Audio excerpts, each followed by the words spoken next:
2 years ago. So it's an opportunity for us also to reciprocate and return that hospitality. You've met already all the people here. We don't have to go through that again. So welcome.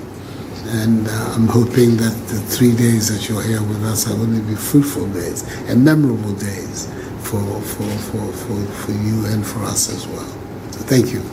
Thank you, Mr. President. And it is good to see you again. From the first time that we met 2 years ago at the White House, you and I had extensive and constructive conversations about the importance of the relationship between the United States and Ghana. And I must say that it is of particular importance that we are able to continue to work with you as President of Ghana. You have been very courageous and forward in terms of standing for democratic principles. And United States of America Vice President is in Africa and is there to tour the whole Africa for a specific agenda, but people don't know. And I'm sorry to say this. I am sorry to say this, that I'm so disappointed in Nana Addo Dankwa Akufo-Addo. Nana Addo Dankwa is somebody that everybody will cherish, everybody will like, because in some point in time he can speak his mind. Some point in time he will speak the truth. Some point in time he will just make some kind of speculations. But the whole mere fact that I'm trying to come to you today and this evening, this afternoon, this morning, is that I'm a little bit pissed and skeptical. Why am I so? Because Kamala Harris came to Ghana and is trying to propagate, apart from bilateral agreement in terms of some government business and other stuff, there are some kind of agenda that they are promoting, but people don't know. But let me take this opportunity to also say kudos to Uganda president for being so bold and courageous to speak your mind. Africans stand for something. That is culture. Culture is our discipline. Culture is our maintenance. Culture is our everything. So we don't interfere in the Western culture. We don't interfere in the European culture. But most importantly, all Europeans, the Americans, the Asians, they want to interfere in Africa, our culture of behaving, our culture of believing, our culture of our understanding. And they're always trying to impact some kind of indoctrination, putting us into some kind of, some kind of a cage and trying to manipulate us. Sometimes we say that America or the Europeans or the Asians, whatever, they are what? Powerful. It is neither here or there. It's because they have agreed and disagreed. They have put their mind together and they have decided on one goal. But the disintegration in Africa is that we disagree and we don't want to agree. Had it not been that, no Western culture can interfere or can go through us and disintegrate us or divide us. Yesterday, I listened to Kamala Harris, and this woman was so intelligent. And whatever she was selling to the African domain, to the African territory,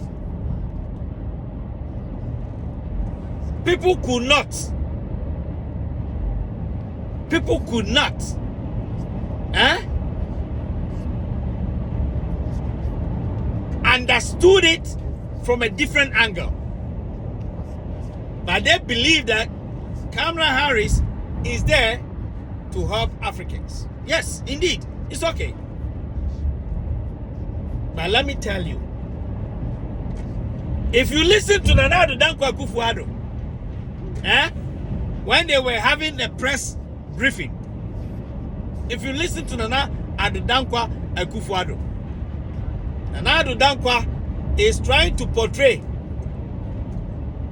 as if he knows what is called human rights more than every human being on this planet. Even though Kamala Harris was selling human rights, and what is human rights? Every diaspora, every Western world, every Asia, every Canadian, every whatever it is, they're trying to propagate what is called homosexuality. And that is what they attach, always they try to attach what is called human rights. And we get intelligent man like Nana Addo Dankwa Akufo-Addo couldn't stood on his feet to denounce that Africans, we believe in human rights, but human right does not mean something that can disintegrate African culture.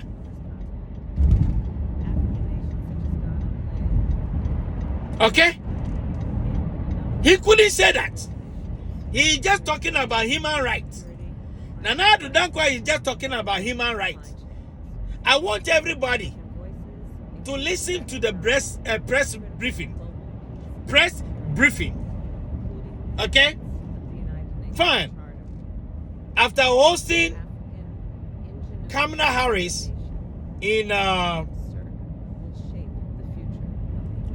Jubilee House, talking about their relationship and everything. You've listened to that, right? Fine. Explaining that they've been in a relationship, talking about blah, blah, blah, and all that. Trying to strengthen their relationship, trying to build a consensus, trying to build a human relationship, trying to build a job, and for American private sector business to grow in Ghana, whichever way. Everything, they put it through economy. Fine, we understand it. But the main agenda Kamala Harris was speaking about was human rights. She did not boastfully and plainly come out by saying those words. But as Nana Addo Dankwa Akufo-Addo, you're trying to tell the whole Africans and the whole world that we believe in human rights. We don't. Ghanaians, we believe in our culture. Africa, we believe in a human right that is conformed to Africa culture. We don't believe in human right that is conformed to any Western world. You see, this is some kind of mediocrity that African leaders portray, and letting every other world to believe that indeed we believe in democracy. What is democracy? A democracy to come and derail our potentials, our perspectives, our dynamics, our culture. What?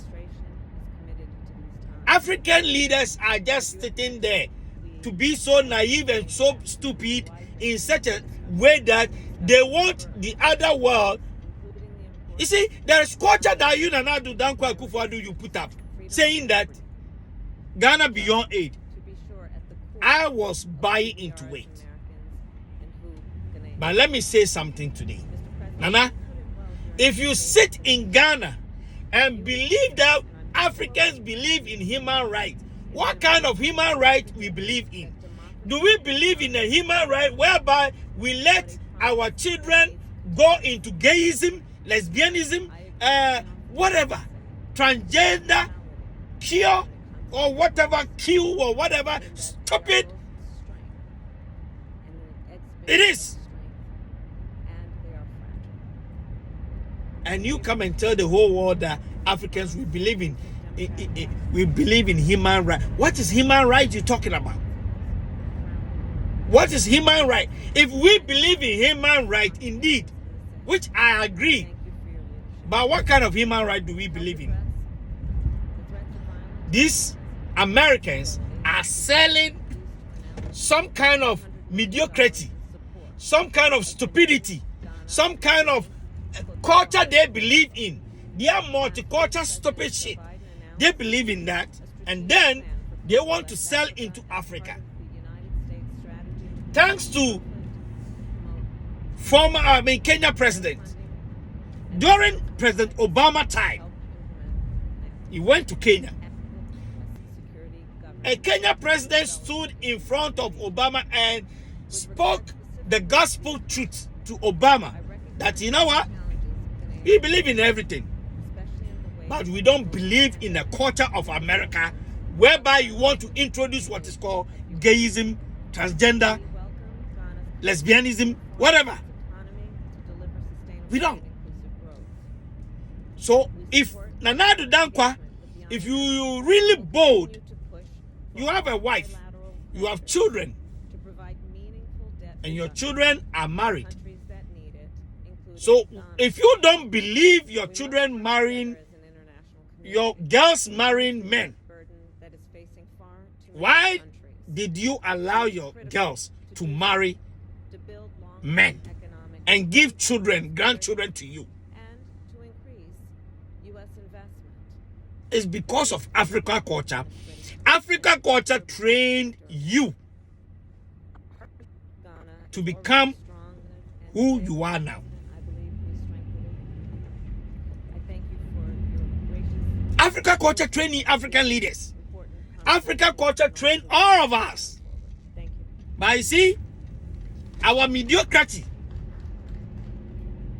our selfishness, our diabolic intentions, pleasing Western world, making Western world believe that, oh, we learn, so we understand humanity. Yes, we do.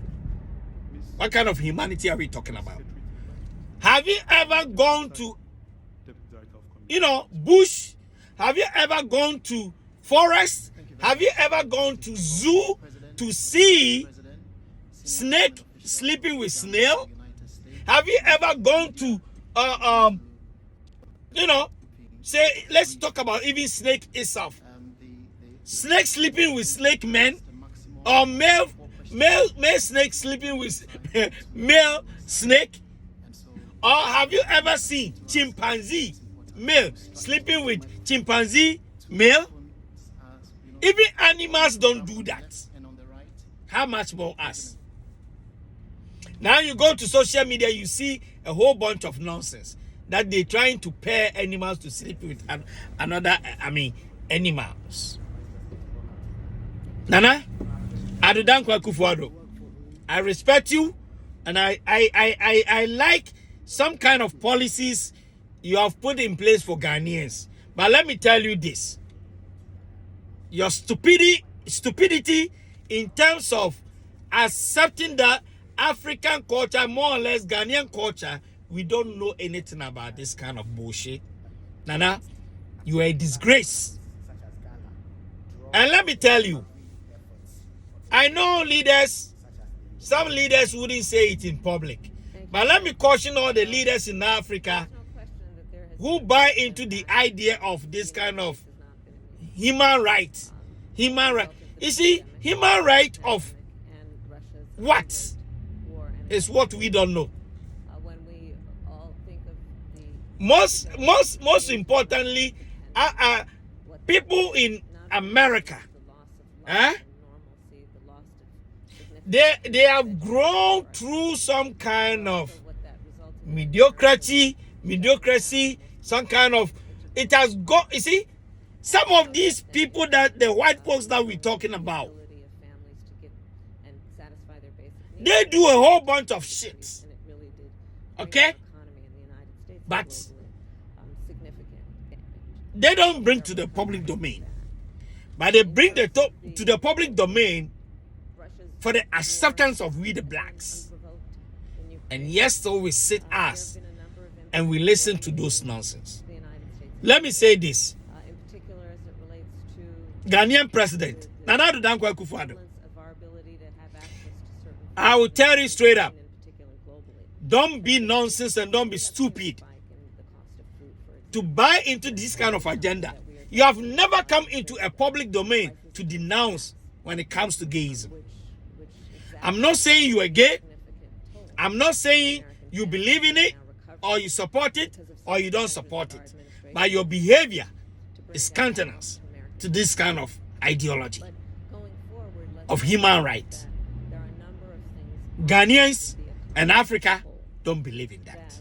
we must do, So it is about time you support other African country leaders even before like Uganda president it became an issue for our nations. to denounce A lot of that work is this kind of thing that Kamala Harris is selling around. just to look at how we can, Okay? as nations who are friends, who work together If you don't denounce it, on the basis of shared principles, some of us what we will can stand against do you, engage in strengthening and it will be on your record our prosperity. that you are one of the. As you see, sometimes ask yourself, Next few days, why the whole America? increasing the relationship, Eh? in particular, Who was the first president, black president, to accept gayism, investment, lesbianism, transgender, knowing that it will generate prosperity to the benefit not only LGBTQ, whatever? of people in my country. It's Obama.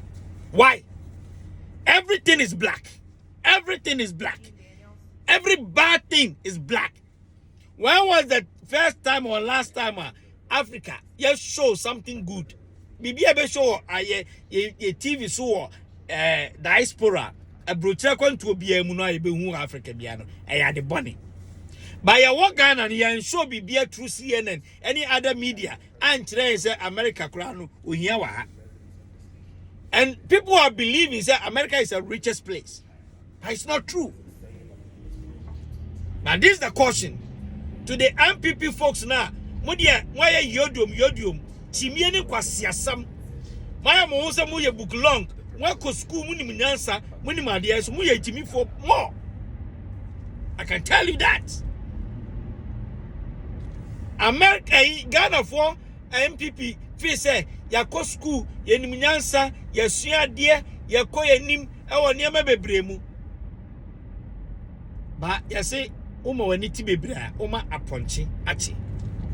Mutu wana muye yesa, edru eso.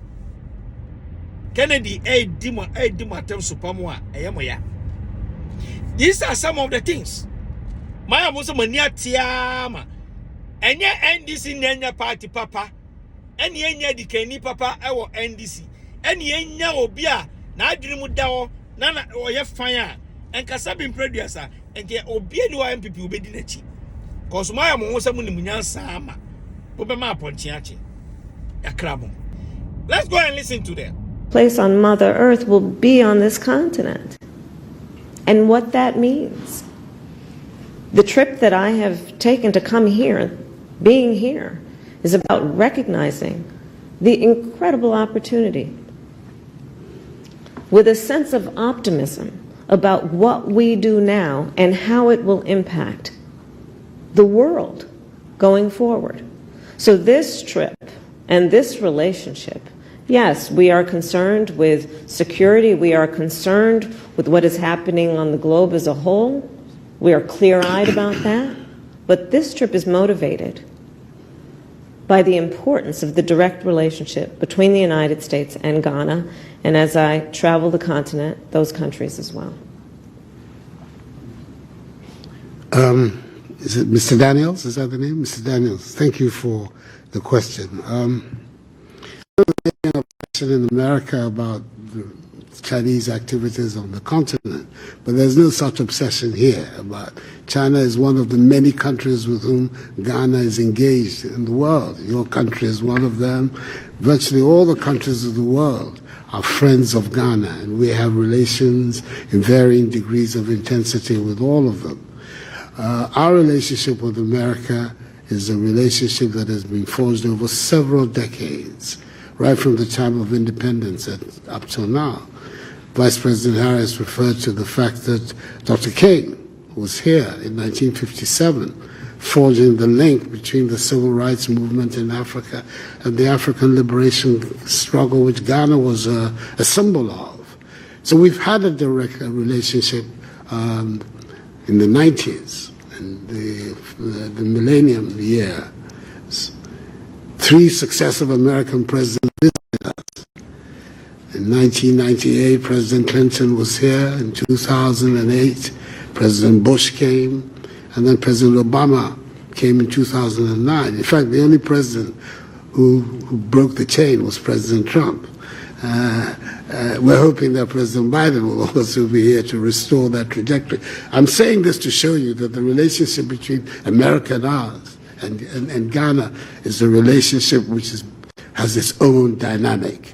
It is not to do with any other country. It has to do with the relationship between 2 countries who are democracies, who do a lot of work together at the global level, the multilateral as well as at the bilateral level. It is not a relationship that has to be a reflection, at least from our point of view, of any other consideration. So, and Vice President Harris has made that so very clear to me, that the relationships that we have established between Ghana and America, strong relationships, are those that she has come here to renew and forge even stronger.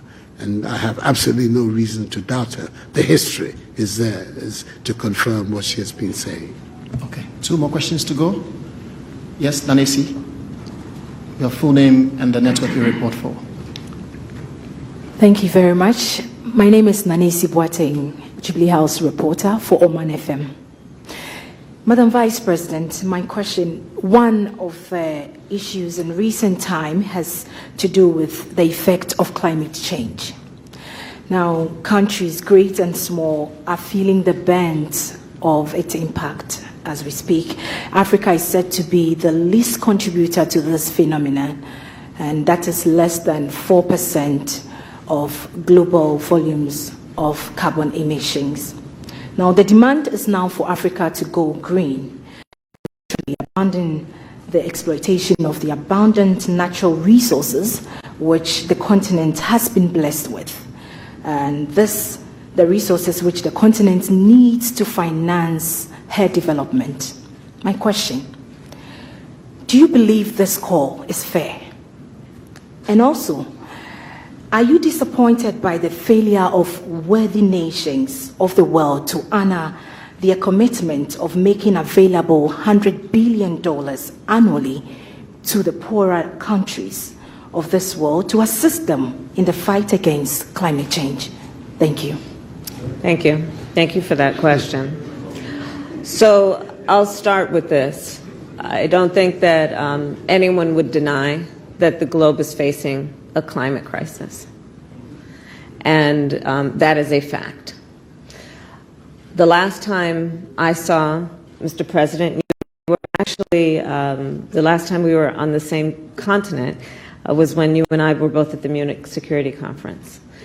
And when I was on stage, a topic came up, at which point I raised exactly the point of your question, which is that there are certain nations that have been the biggest contributors to emissions, and there are other nations who have paid the biggest price.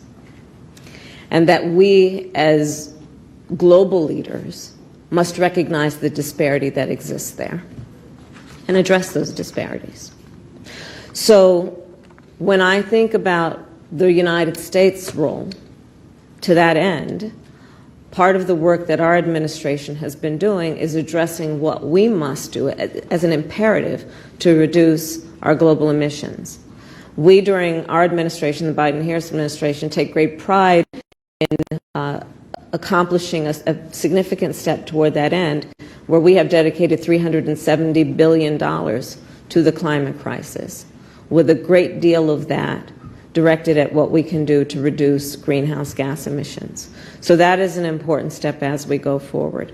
But it is critically important that as global leaders, we all speak truth about the disparities that exist in terms of cause and effect, and that we address those disparities. And part of my trip here is actually to also recognize the opportunities then that exist in this transition to what we call a clean energy economy, a green economy, and the opportunities that exist for American private interest and the American government to also share in Africa's leadership on this, in terms of helping to contribute resources to what are very innovative practices that are occurring here on the continent, some of which I will be highlighting during this trip. There is no question to the last point that you raised that work needs to be done in terms of a commitment that was previously made. My administration has made a request of, I believe it's $11 billion for Congress to make a step toward that previous commitment, and we are waiting for Congress to do its work. Thank you. Last question, Zolan Kano-Youngs. Thank you both for taking the time. Zolan Kano-Youngs from the New York Times. Madam Vice President, you have made clear that the message of this trip is centered on a collaborative future. At the same time, the Biden administration committed to calling out any foreign government that advanced anti-gay legislation or violates human rights. All three of the countries that you are visiting on this trip have advanced or proposed anti-gay legislation. Ghana has proposed a bill that would imprison those that engage in same-sex intercourse. Gay sex remains a crime in Tanzania, and same-sex relationships are outlawed in Zambia. What have you said to the president and plan to say to other leaders on this trip about the crackdown on human rights? And for the president as well, you've talked about the proliferation of terrorist groups across the region, as well as pirate activities along the Western African coast. What does the presence of the Wagner Group say about past U.S. support when it comes to security? What more do you need from the United States to combat this threat? And also, can you confirm that al-Qaeda has a presence currently in Ghana? Thank you. I'll start. I have raised this issue, and let me be clear about where we stand. First of all, for the American press who are here, you know that a great deal of work in my career has been to address human rights issues, equality issues across the board, including as it relates to the LGBT community. And I feel very strongly about the importance of supporting the freedom and supporting and fighting for equality among all people, and that all people be treated equally. I will also say that this is an issue that we consider, and I consider, to be a human rights issue, and that will not change. Oh, yes. What's the name? Sorry, Zolan Kano-Youngs of the New York Times. Zolan Mr. Young, so thank you for the question. First of all, we don't have any such legislation here in Ghana. A bill has been proposed to the Parliament of Ghana, which has all kinds of ramifications, which is now being considered by the Parliament. It hasn't been passed, so the statement that there is legislation in Ghana to that effect is not accurate. The bill is going through the Parliament. It's going through the Parliament. The Attorney General has found it necessary to speak to the committee about it regarding the constitutionality or otherwise of several of its provisions, and the Parliament is dealing with it. At the end of the process, I will come in. But in the meantime, the Parliament is dealing with it. And I have no doubt that the Parliament of Ghana will show, as it has done in the past, first of all, its sensitivity to human rights issues, as well as to the feelings of our population, and will come out with a responsible response to the proposed. The legislation was a legislation that is being provided as a private member's bill. This is not an official legislation of the government, but it is one that has been mooted by a handful of private members. So we will see what the final outcome of it. But my understanding from a recent discussion of the committee, the substantial elements of the bill have already been modified as a result of the intervention of the Attorney General. We will see what the final outcome will be, and that is the stage at which I will also have the opportunity to prevent.